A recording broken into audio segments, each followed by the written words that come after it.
Halo, konnichiwa, guten Morgen, ni hao, shalom, hey, привет, hola, annyeonghaseyo, good morning class. Hola anak-anak kelas 3 semuanya. Kita kembali lagi untuk belajar bersama-sama ya. Anak-anak kelas 3, karena di pertemuan sebelumnya kita sudah belajar tentang manfaat bahasa-bahasa di dunia dan bentuk syukur atas bahasa yang kita miliki. Nah, sekarang mari kita perhatikan cerita tentang tulisan di dinding berikut ini. Cerita tulisan di dinding ini terdapat dalam Alkitab, yaitu pada kitab Daniel 5 ayat 1-30. Daniel 5 ayat 1-30. Yuk, kita saksikan bersama-sama. Raja Belshazzar mengadakan perjamuan yang besar untuk para pembesarnya. 1.000 orang jumlahnya, dan di hadapan 1.000 orang itu, ia minum anggur. Dalam kemabukan anggur, Belshazzar menitahkan orang membawa perkakas dari emas dan perak yang telah diambil oleh Nebukadnezar, ayahnya, dari dalam bait suci di Yerusalem. Kemudian dibawalah perkakas dari emas dan perak itu, lalu raja dan para pembesarnya minum dari perkakas itu. Mereka minum anggur dan memuji-muji dewa-dewa dari emas dan perak, tembaga, besi, kayu, dan batu. Pada waktu itu juga, tampaklah jari-jari tangan manusia menulis pada kapur dinding istana raja, dan raja melihat punggung tangan yang sedang menulis itu. Lalu raja menjadi pucat, dan pikiran-pikirannya menggelisahkan dia. Sendi-sendi pangkal pahanya menjadi lemas, dan lututnya berantukan. Kemudian berserulah raja dengan keras, supaya para ahli jampi, para kasdim, dan para ahli nujum dibawa menghadap. Tetapi semua orang bijaksana dari raja tidak sanggup membaca tulisan itu dan tidak sanggup memberitahukan maknanya kepada raja. Sangatlah cemas hati Raja Belshazzar, dan ia menjadi pucat, juga para pembesarnya terperanjat. Lalu dibawalah Daniel menghadap raja.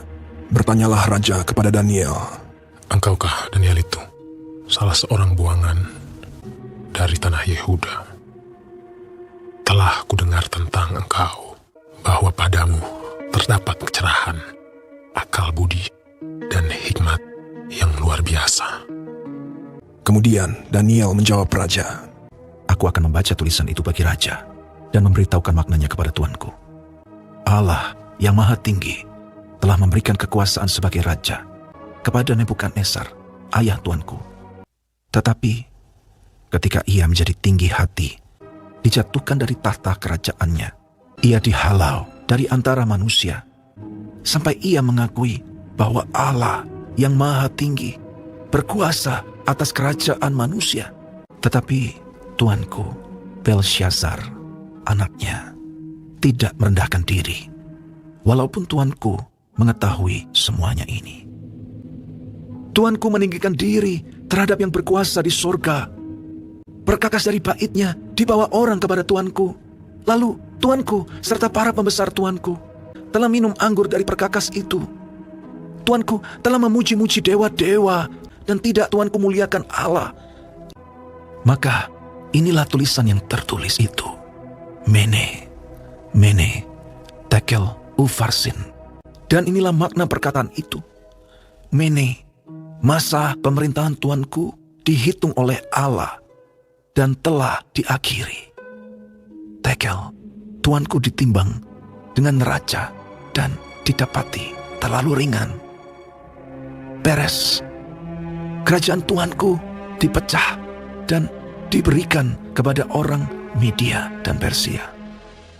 Lalu atas titah Belshazzar dikenakanlah kepada Daniel pakaian dari kain ungu, dikalungkan rantai emas, bahwa di dalam kerajaan ia akan mempunyai kekuasaan. Pada malam itu juga terbunuhlah Belshazzar, raja orang Kasdim itu.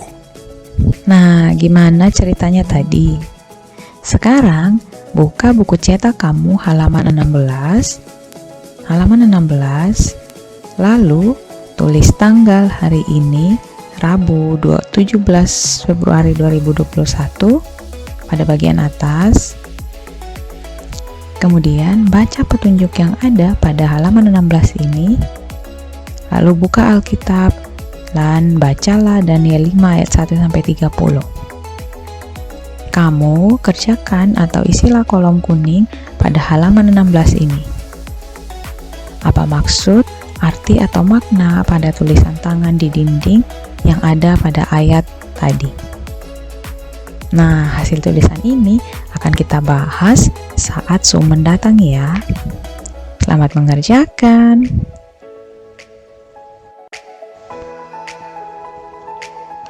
Oke anak-anak, kita sudah belajar tentang manfaat bahasa bagi kehidupan.